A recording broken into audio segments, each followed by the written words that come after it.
Olá, gostaria de conversar com você hoje sobre a questão do imperialismo japonês. Imperialismo japonês do século XIX até a sua entrada na Segunda Guerra Mundial, que também forçou os Estados Unidos, que ainda estava fora do conflito até o dia 7 de dezembro de 1941, onde ocorreu o ataque de Pearl Harbor pelos japoneses. No entanto, isso a gente vai conversar posteriormente em um outro vídeo. Hoje a ideia é a gente falar então sobre a questão imperialista japonesa, né? Como que os japoneses, né, um povo aparentemente, hoje a gente vê tão no Ocidente, principalmente aqui no Brasil, nós temos uma visão tão pacífica, né, de um povo que é bem tranquilo, e de repente se envolveu em um imperialismo sangrento, violento, brutal, com assassinatos a sangue frio, estupros, as piores atrocidades que um ser humano pode cometer. E a gente fala muito, né, da Alemanha nazista. Quando se fala da Segunda Guerra e quando se fala de atrocidades, fala-se de stalinismo, fala-se de Hitler, e acaba a gente não se concentrando tanto na questão do imperialismo japonês. Mas vamos perceber então que foi bastante brutal a participação dos japoneses na formação do seu imperialismo. Quando começou? Então, os japoneses eles viviam uma situação semi-feudal, isso até 1854, quando os Estados Unidos chegam até os japoneses, até o Japão, até o arquipélago do Japão, apontam uma série de canhões e aí, vamos negociar, vamos conversar? Os japoneses então começam a mudar a dinâmica. A partir dali, em 1868 vem a restauração imperial, a era Meiji. Então o imperador ele é entronizado como o filho de Amaterasu, da religião shintoísta. Então o filho do sol, o imperador era um deus entre os nipônicos. A partir daí, da religião, vai ser construída um certo repúdio, por exemplo, aos chineses, que dominaram culturalmente os japoneses por muito tempo. E até símbolos, né, um certo sincretismo religioso que havia entre os japoneses com a cultura chinesa, começa a ser repudiada.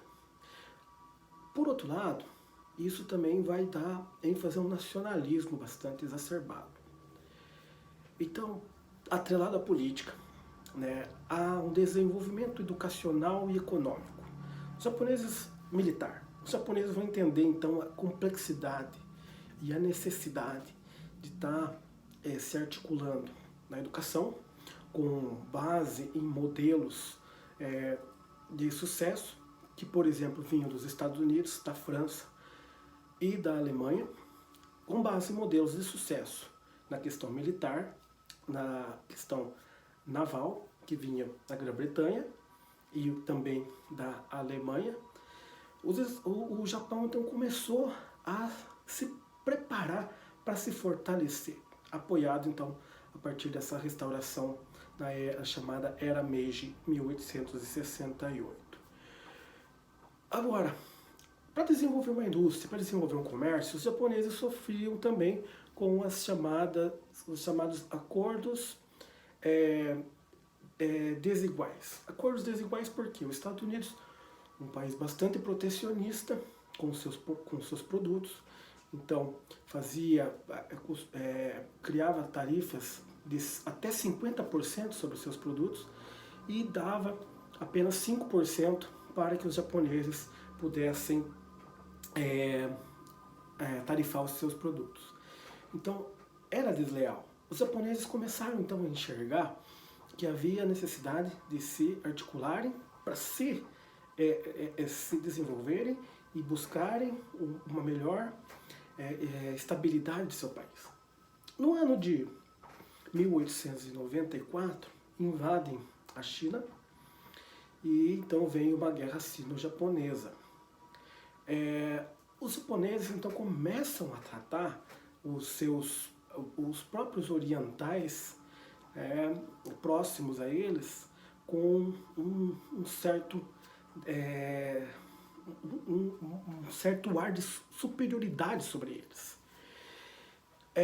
Essa guerra acontece em 1894 e em 1904 uma nova guerra, desta vez contra os russos, que também foi pela disputa de territórios na Manchúria, na China.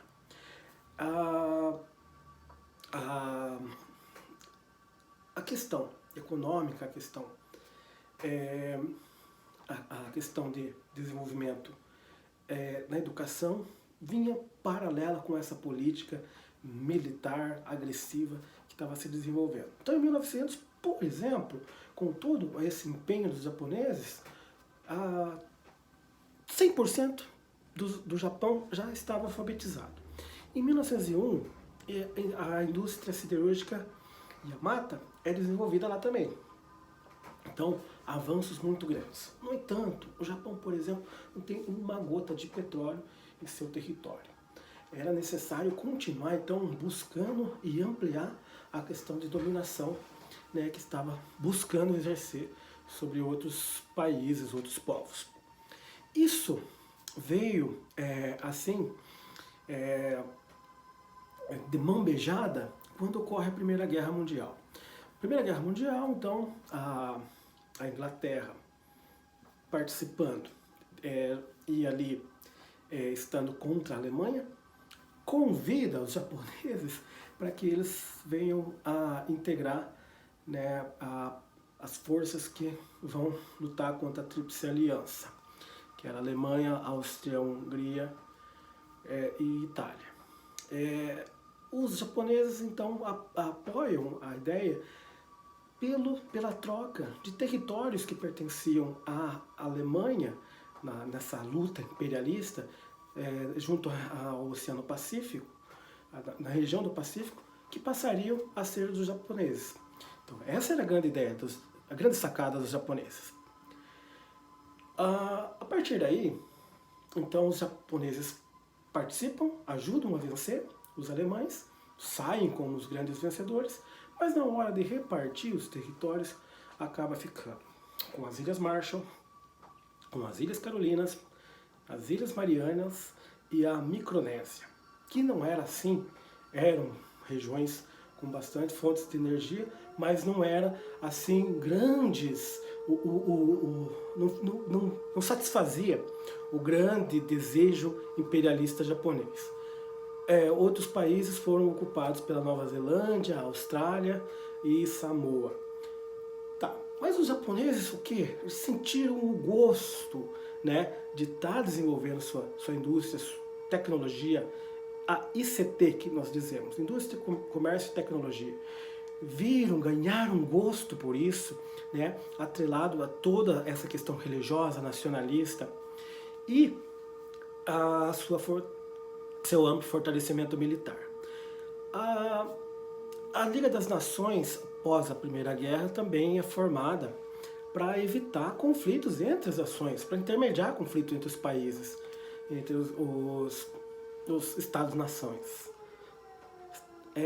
Agora, os japoneses voltam a invadir, né, a Manchúria em 1931. Os japoneses invadem, fazem o chamado massacre de Nanquim, cometendo as piores atrocidades possíveis. Estupros, mortes por decapitações, enfileiravam vários chineses e iam fazendo as decapitações.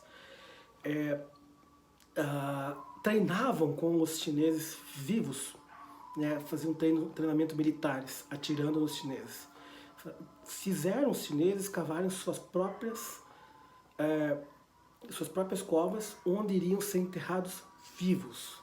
Então, atrocidades sem tamanho. Cerca de 300 mil pessoas é a estimativa de mortos com o massacre de Nanquim em 1937. o mundo, né, então, perplexo, mas exigia que o Japão saísse da China e deixasse essa política imperialista.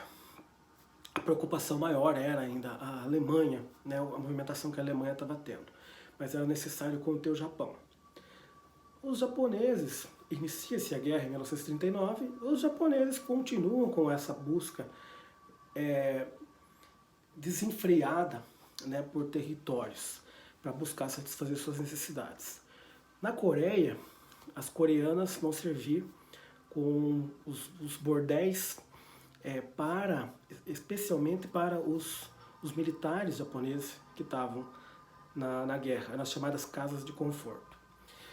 Em 1941, no dia 7 de dezembro, os japoneses, na pressão da exigência de ter que deixar, né, a China e não querendo deixar a China, e os Estados Unidos buscando embargos econômicos, principalmente na questão do petróleo, lembrando que os japoneses não têm uma gota de petróleo em seu território, então começaram a ver que toda a sua reserva já não ia aguentar por muito tempo. Então, uma atitude que eles tomaram a partir dali foi o ataque de surpresa. Já tinham atacado os russos de surpresa em 1904, né, e foram vitoriosos. E também atacaram então os Estados Unidos de surpresa no dia 7 de dezembro de 1941, é o chamado ataque de Pearl Harbor. Uma faixa de 60, quase 60 mortos estadunidenses para um japonês nesse ataque de surpresa que aconteceu. Então, aí ocorre a entrada dos Estados Unidos e assunto para um próximo vídeo, no caso, o conflito entre japoneses e estadunidenses e a derrota dos japoneses, rendição em agosto de 1945.